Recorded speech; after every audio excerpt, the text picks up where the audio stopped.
I wanted to record a little thought here. I don't know if I'm going to make this into an episode or not.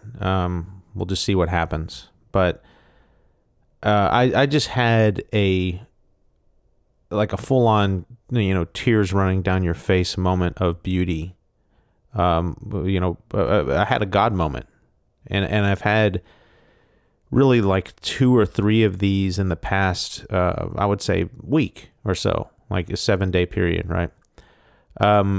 Just unbelievable moments where you just sit back and you're like, okay, well, again, if you've ever doubted, God is real, and now very much more near and dear to me right now at this point in my journey.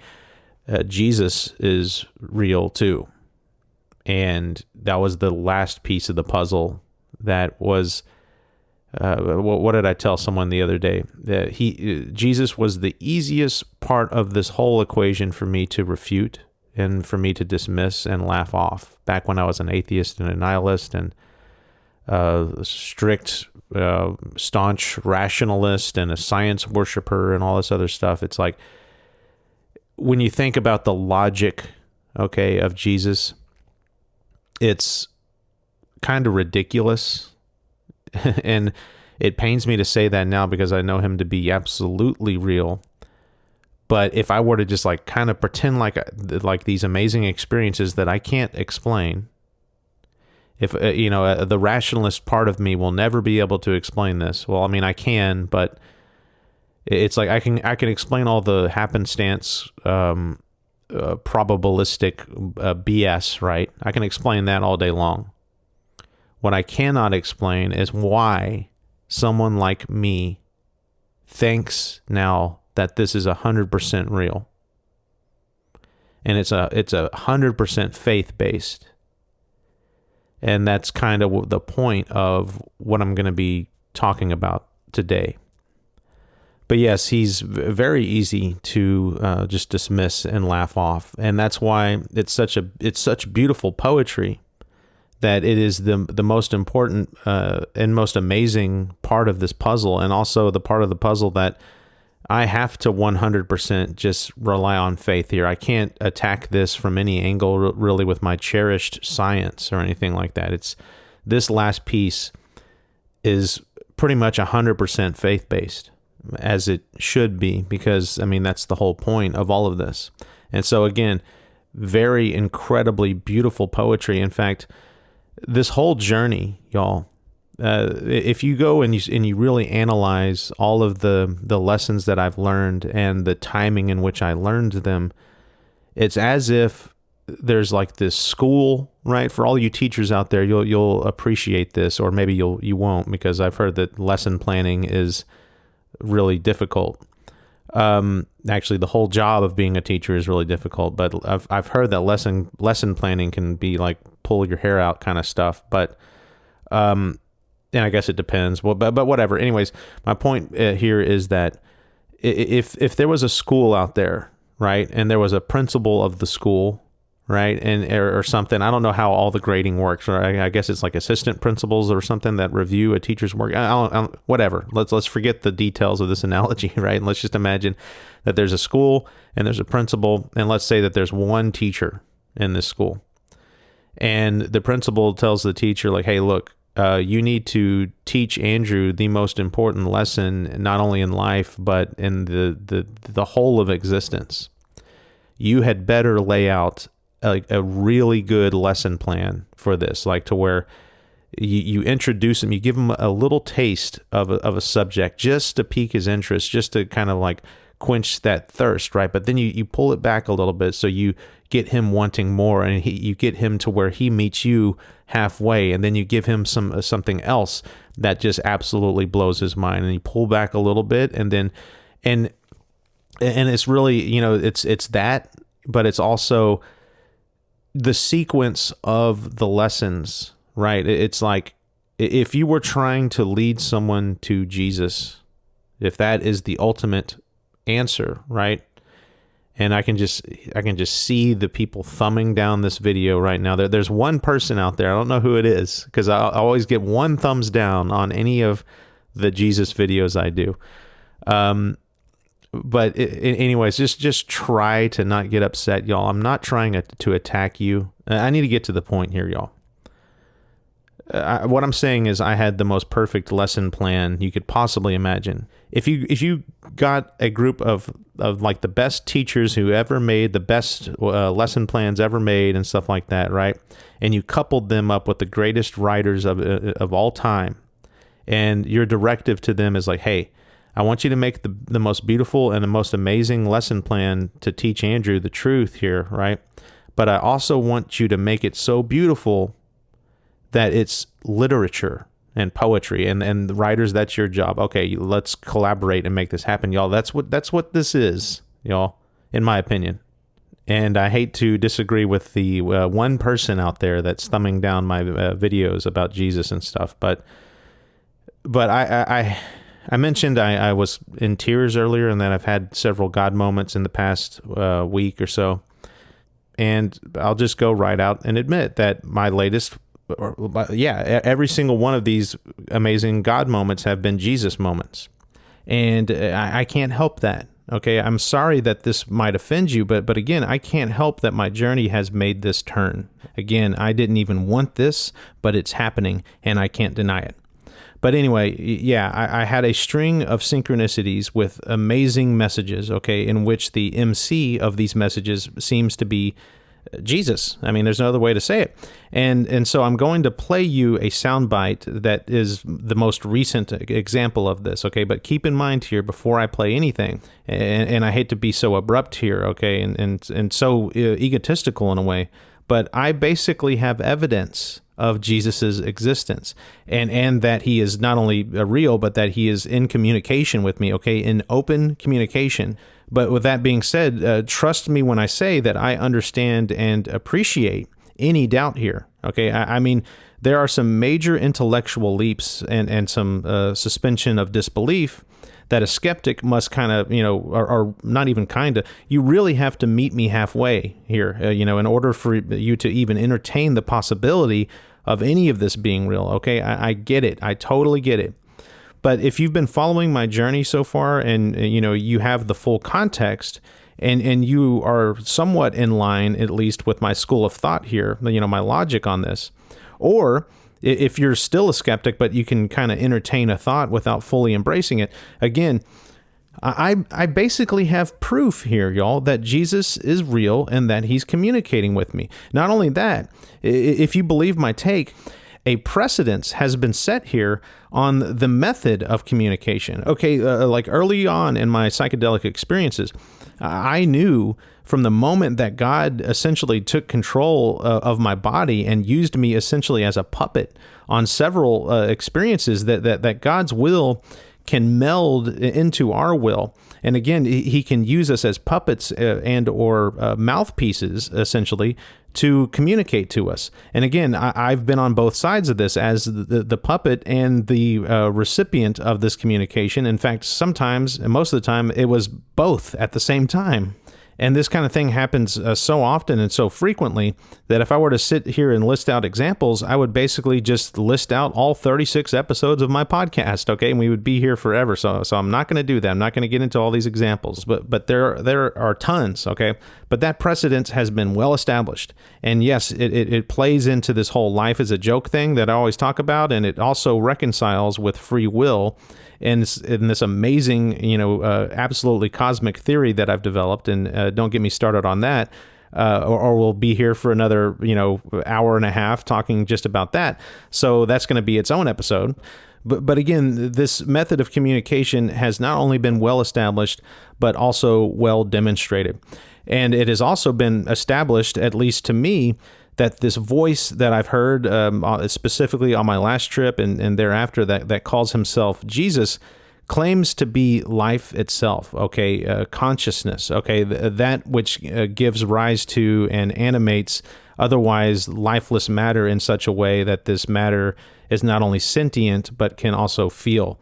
Okay, science would say the mechanism by which that is possible is called emergence. Someone like me would say that is God. But now that I have further clarification on this matter, I would say it's specifically Jesus. Jesus is consciousness.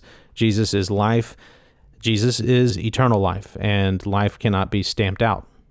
But again, that precedence was set that he is consciousness, and that he can communicate to us not only through our own consciousness. And my example of this is when he told me, hey, look, I'm using your brain to communicate to you, but that he can also use other people's consciousness to communicate to you. Either way you look at it here, it's essentially just consciousness talking and communicating with other consciousness, okay? It really makes it very simple and straightforward if you look at it like that. And my examples here are, of course, the homeless people who ignored me on my last trip, and then the virtual choir of people who basically sang to me, outside of my window the morning after I read a Bible verse that basically said, "I will sing to you in the morning." Okay? And I've gotten several other examples of this kind of communication in the past week, in which several people on different occasions have said to me the words, "If I can do it, you can do it." And trust me, the story behind that one, why they said that and how they said that and everything, it's amazing. And it's incredibly pertinent to what I was going through at the time. And yes, there will be a full episode on that. It's just an amazing story. But regardless, we've established that precedence, okay? But I've also established that people on social media, okay, can randomly and completely out of character just all of a sudden start talking about Jesus and then proceed to communicate a message that, at least to me, feels perfectly crafted and perfectly tailored and perfectly timed for me and what I'm going through at that moment. And of course, my example there is this completely out of the blue, perfectly imperfect tarot video where she suddenly says, just out of nowhere, these words. But just let me piss something off real quick. In the spiritual realm, I want to say a couple of things 3 times, and I want it to be first Jesus, Jesus, Jesus. She's never done something like that in the 2 years that I've listened to her. But then lastly and most powerfully here, okay, the one that gives me just goosebumps every time I freaking think about it, y'all, we have also established here, okay, we've set the precedence that Jesus is somehow able to triangulate the free will of others to deliver messages to me. This next part is so ridiculous.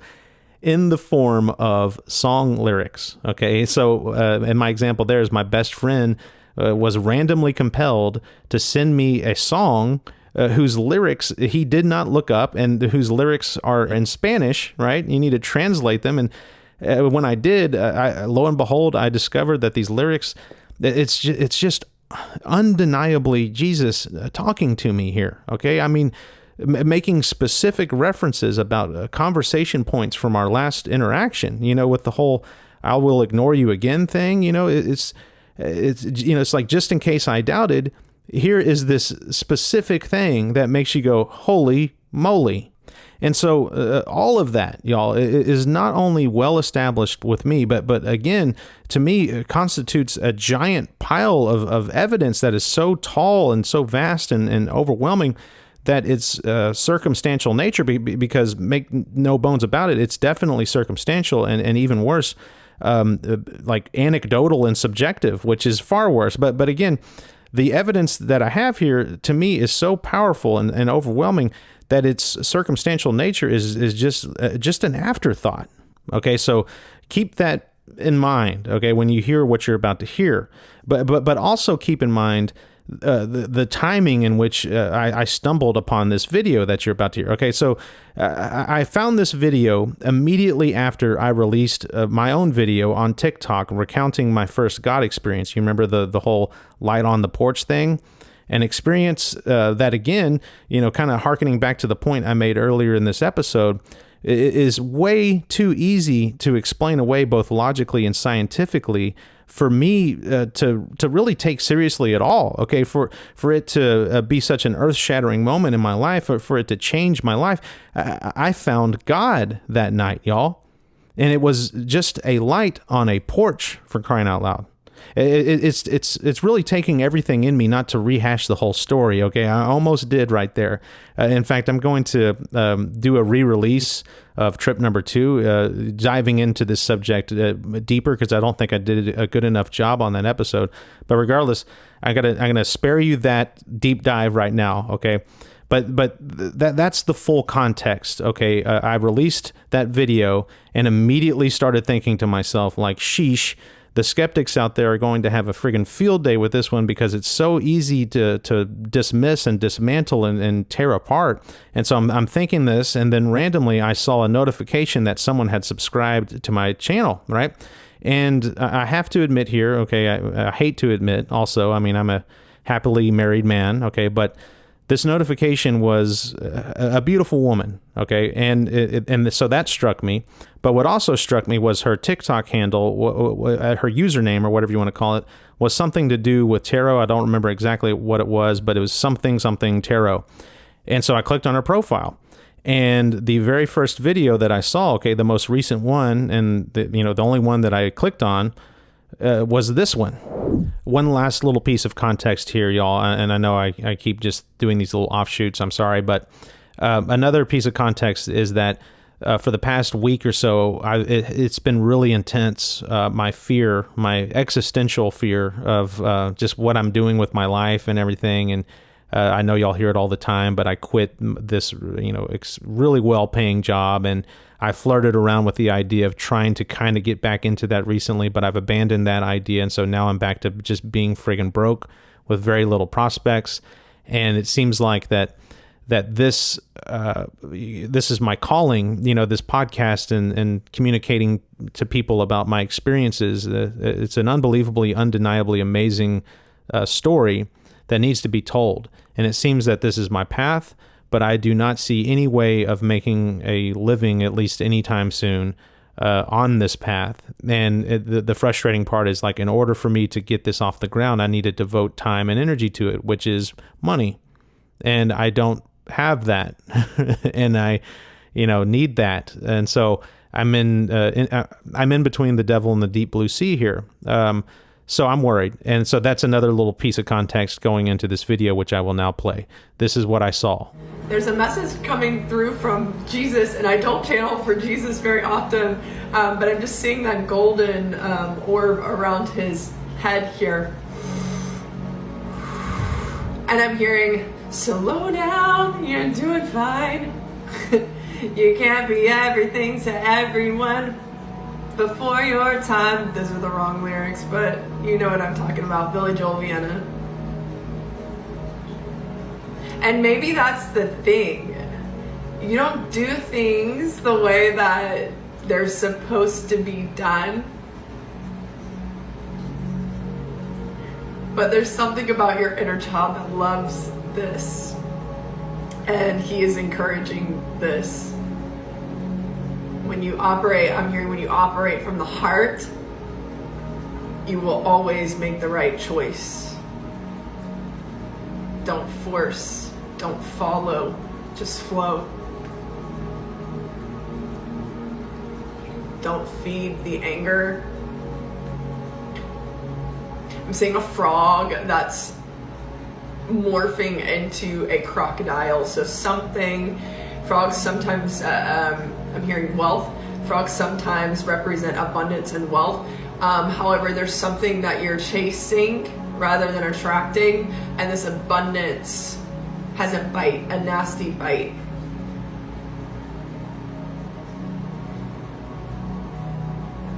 I'm hearing row, row, row your boat gently down the stream. Merrily, merrily, merrily, merrily, life is but a dream. This is about not taking life so seriously.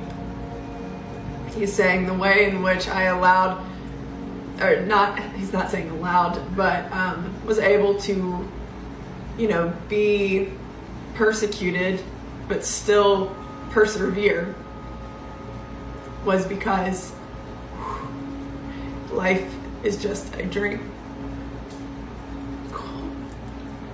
I had to take a second, but I just saw my birthday on the time. So maybe you've been seeing your birthday time, but I also saw a staff and Noah on the top of, I don't know that mountain, Mount Sinai? Is it Mount Sinai?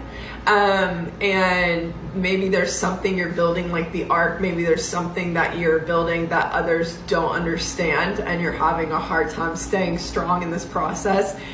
Trust the process, trust the timing, and flow.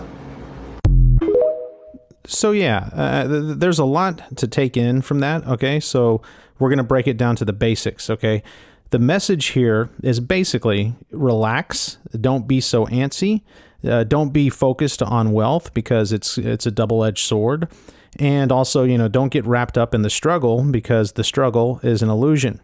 And so, yeah, if you remove everything else from the message here, okay, all emotion, all the theatrics from the equation, I mean, all the little metaphors and stuff like the dang frog morphing into an alligator, if you remove all of that, those main points that I just mentioned constitute the message. And if you really just look at the black and white reality of that message, I don't know, it's very... I hate to say this, very vanilla, okay, very basic, very general. That message can be applied to just about anyone who's endeavoring to do just about anything, all right? Okay, I mean, I'm just going to throw some direct quotes at you here, okay? Quote, "You don't do things the way they're supposed to be done," unquote. Here's another one.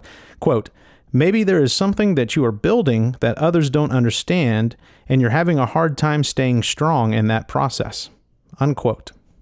Y'all, this is so universally applicable. I mean, it applies to just about everyone who has a passion project or even just a passion in general.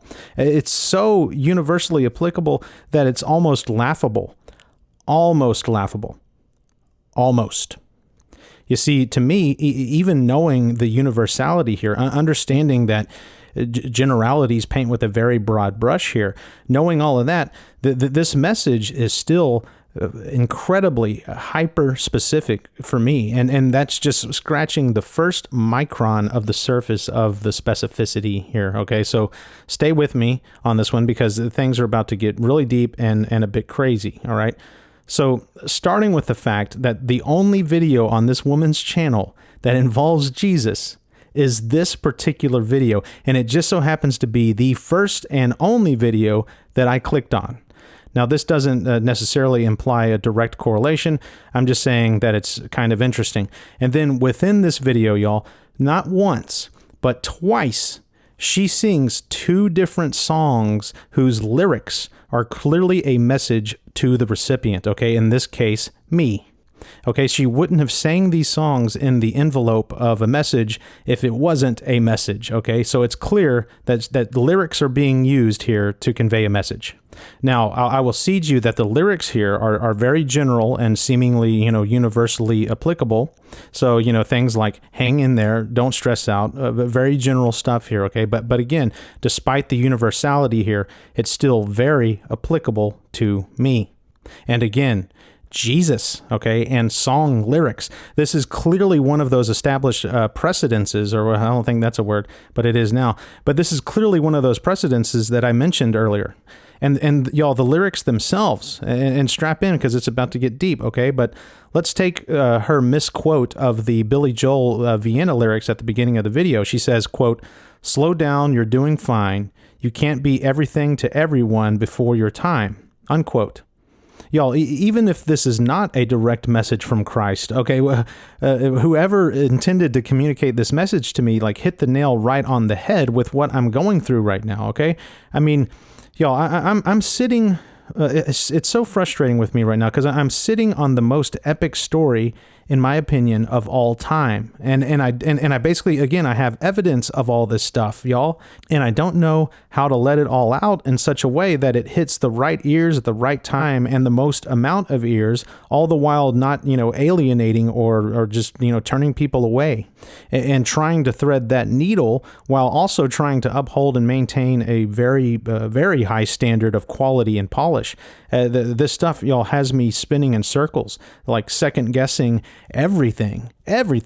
I mean, you have no idea how many episodes, y'all, that I either, brought to 80 or 95% completion and, just abandoned them because the quality is just not quite there. It doesn't feel right. I mean, it happened with this latest episode that I did, actually. I had one on there for only a couple hours, one that was called, if you saw it in time, it was called Is the All? One of my favorite titles I've ever made for an episode. But the content, it was just too preachy and the vibe was not right, so I yanked it down after only being on my channel for like a couple hours. Y'all, I obsess about this stuff, okay, incessantly. Okay, it keeps me up at night. It's all I think about, sun up to sundown. So that misquoted lyric, and it's only misquoted by just like a couple words, by the way, but it was so absolutely perfect. And then I looked up the full lyrics to the actual song, and I don't know what to say. It's absolutely pertinent to what I'm going through. Bone-chillingly pertinent. I'm going to flash the lyrics up right now on the screen if you're watching this on YouTube, and just hit pause and read it, and just imagine that you're going through what I'm going through right now. And tell me that this is not, again, bone-chillingly pertinent. And then, y'all, don't even get me started about the whole row, row, row your boat lyrics. Again, for no discernible reason whatsoever, this woman was randomly compelled, again, to sing. And even ignoring the whimsical, childish lyrics of that song, of which I never imagined would have any meaning whatsoever besides, like lulling a child to sleep. I mean, this is a standard nursery rhyme, right? There's no deep meaning here, y'all.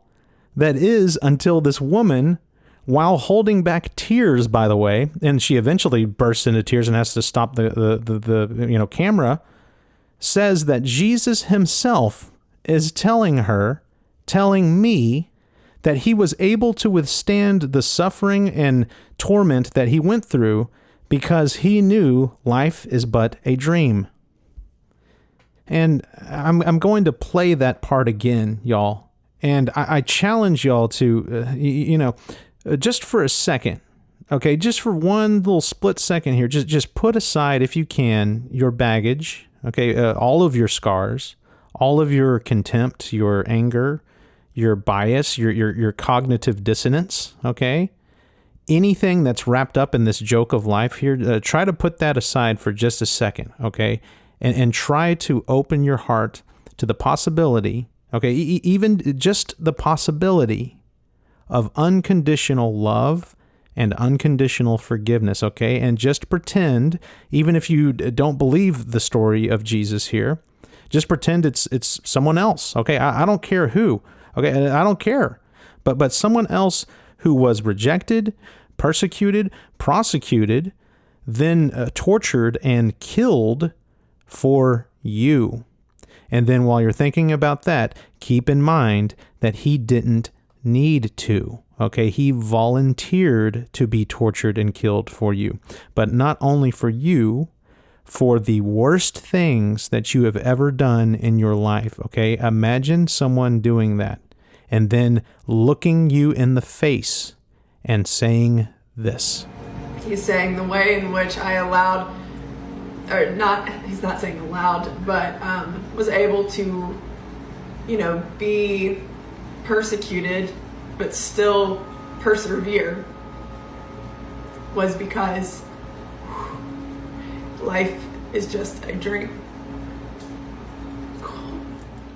Y'all, the beauty behind that, even without the full context of the story of Christ and him dying for your sins and stuff, y'all, the beauty behind that is enough to melt the heart of anyone. Okay, there's a reason why this woman was so overcome with emotion that she had to stop the damn recording and cry. Okay, but again, even without the context, but with the full context here, okay, I don't know how anyone could even survive saying those words. Okay, it's so heartbreakingly beautiful that it could freaking give you a heart attack.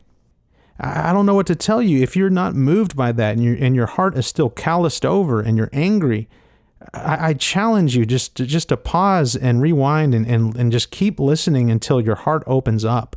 You're angry at something and you have this misguided anger, man, woman, whoever I'm talking to that needs to hear this. There's a trick being played on you, y'all. We're not supposed to hate each other and do these Machiavellian tactics of one-upsmanship and what does that person have that I don't have?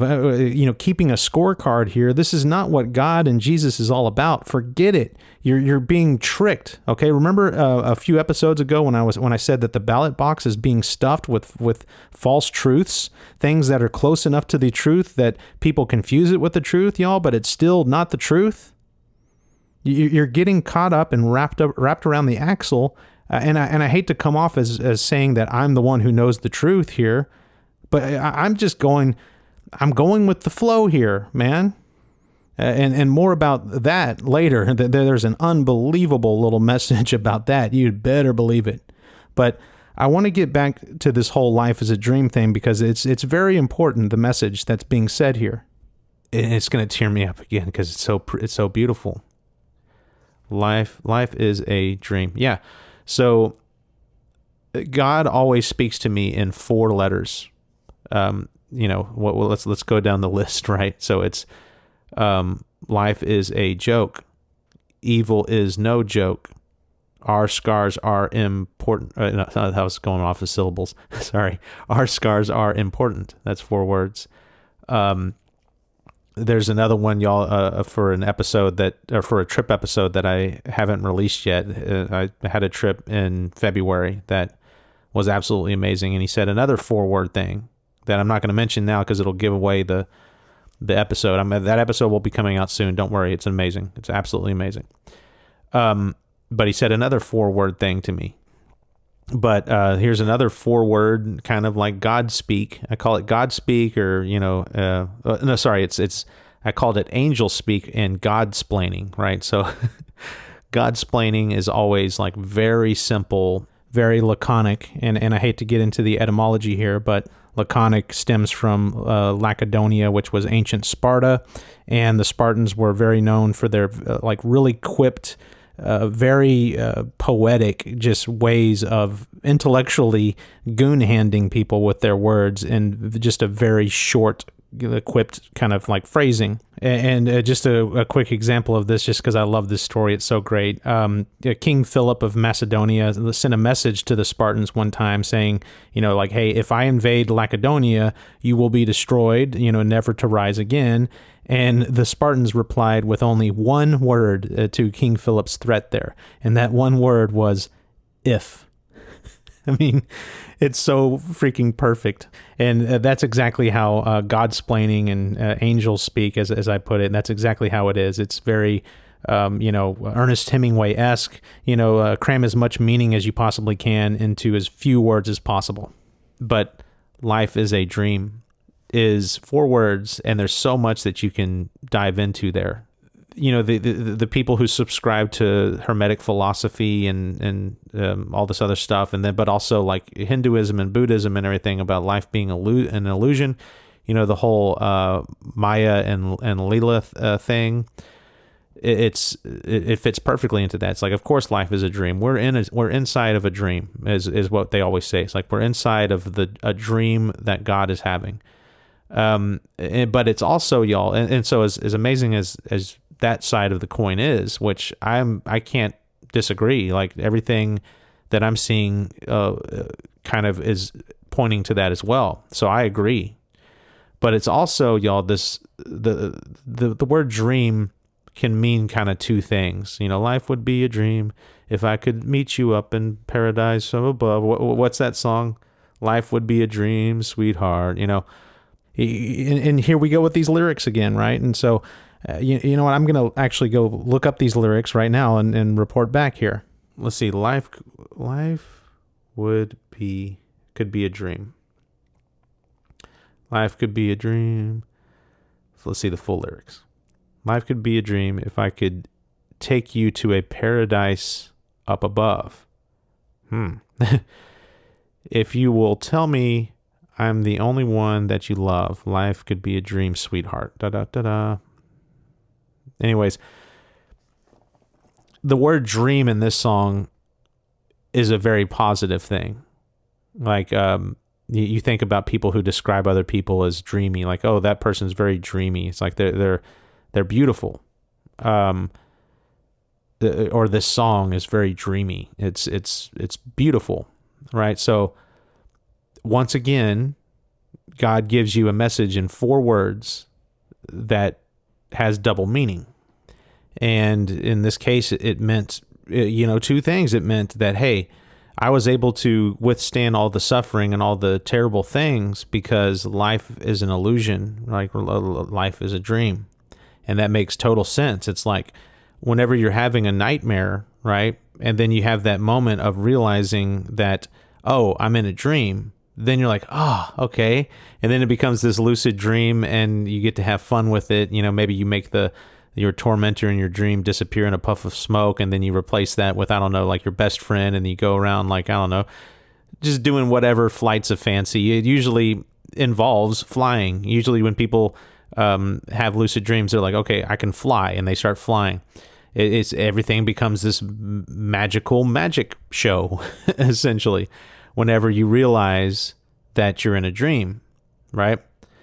And of course, also the same thing happens when you wake up, right, from this dream, right? It's like you were having this nightmare or something like that, and then you wake up, and then it's quite interesting. It's like you wake up and you still feel like it's kind of real, and then the moment you realize, oh, I'm back in the real world, the quote unquote real world, you're like, oh my gosh, what a relief!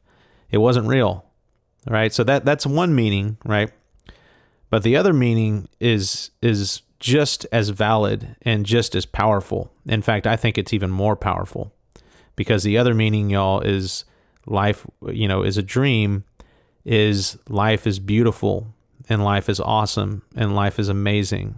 And it's something to look at in wonderment and splendor and awe of. I mean, existence itself, y'all, the fact that beauty is a thing at all, the fact that love is a thing of all at all. God didn't have to everyone always says God is love and beauty. Well, he could have kept all that to himself. He didn't have to build an existence where the greatest parts of him are woven into the very thing, and it's the thing that we seek out and we respond to the most.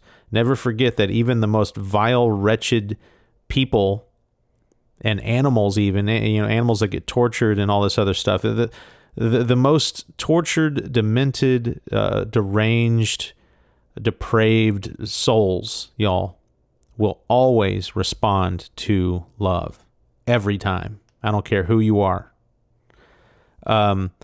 It's something that conquers all. Like the fact that this is woven into existence in the first place is something to behold, something to fall down on your knees and give thanks and praise and be amazed by. And for all of you out there who are suffering, who are rolling their eyes and shaking their phones or their computers or however you're listening to me right now and cursing and saying like, that's not me, that's not what I'm going through, God seems to be torturing me, y'all. Well, all I got to say to that is God let his own son apparently be tortured. Suffering is also woven into existence, and we know this whole duality thing, right, of you got to know the only way for you to understand light is to understand dark too, like the whole yin and yang thing, y'all. I don't want to rehash this again, that we can sit here and spin our tails or get into a tailspin and spin our wheels is what I'm trying to say, forever on this topic. But again, to me, the part of this double meaning that means the most to me is that part about life is beautiful, life is amazing. You can't have, suffering without beauty. You can't have suffering without love. And so I think that that's what this means. I think it's like, hey, I was able to go through what I went through because I know that there is real love and real truth and real beauty and real honor and real all this amazing stuff that is a beautiful gift from God. That is still out there. And therefore, just like a Navy SEAL going through Hell Week, y'all. I heard a podcast where a Navy SEAL was talking about how the only one, like he wanted to quit every second. And the only reason that he got through it is that he kept reminding himself that it's going to be over. Like, this suffering will finish, and I will have my Navy SEAL trident if I just withstand this suffering, right? And I will attain my goal. It's going to end. Now, granted, once you get out of Hell Week of Navy SEALs, like BUD/S is apparently the start of more hell. Like, you go into other schools, and then you go into real combat. But regardless, you can apply that mentality to anything. Even when you go through those other schools, it's like, hey, this will be over. It may not be the best analogy for what I'm trying to say, but hopefully you understand the point of what I'm trying to get at. Is that there is real reward out there in terms of love and beauty. And if you're going through hard times, y'all, just keep that in mind, that it's not always the human heart always responds to love, and there is so much love out there to be given, and one day you'll see it. I just hope that your heart isn't calloused enough to ignore it or to run away because you're scared of it. Open your heart up to love and beauty and row merrily, merrily, merrily down the stream, because life is but a dream.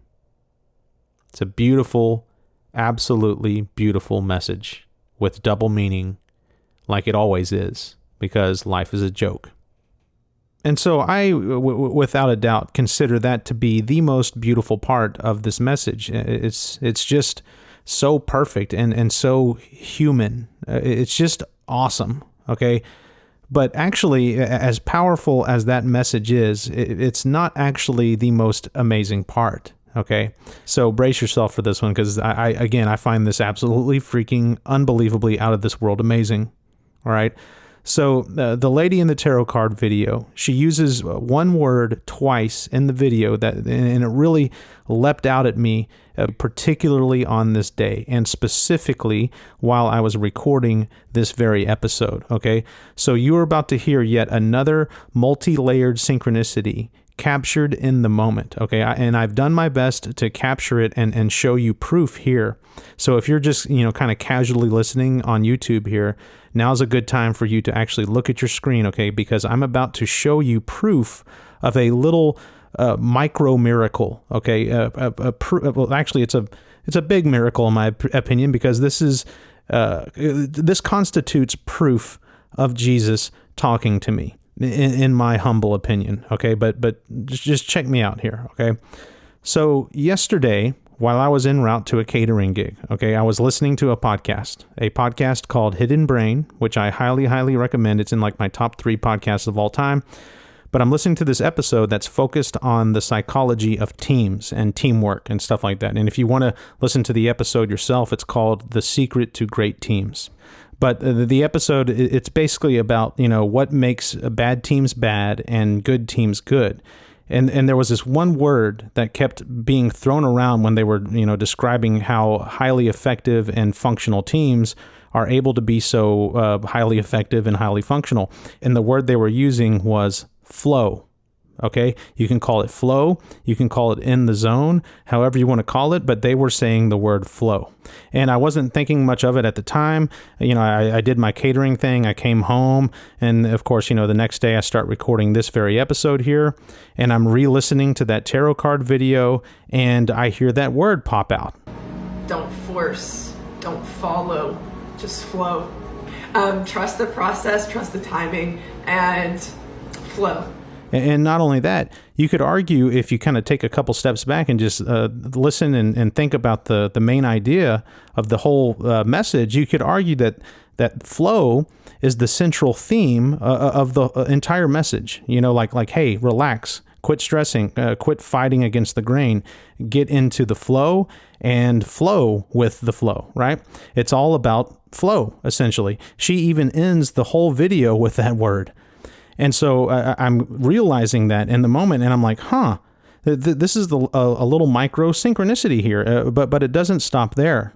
Okay, and here's the part where you need to watch on YouTube, to see what I saw. Okay, I did a screen capture recording, like reenactment, so you can see that, right? So right after I had this realization of this kind of, this flow synchronicity, I get on Google for whatever reason. I don't remember why.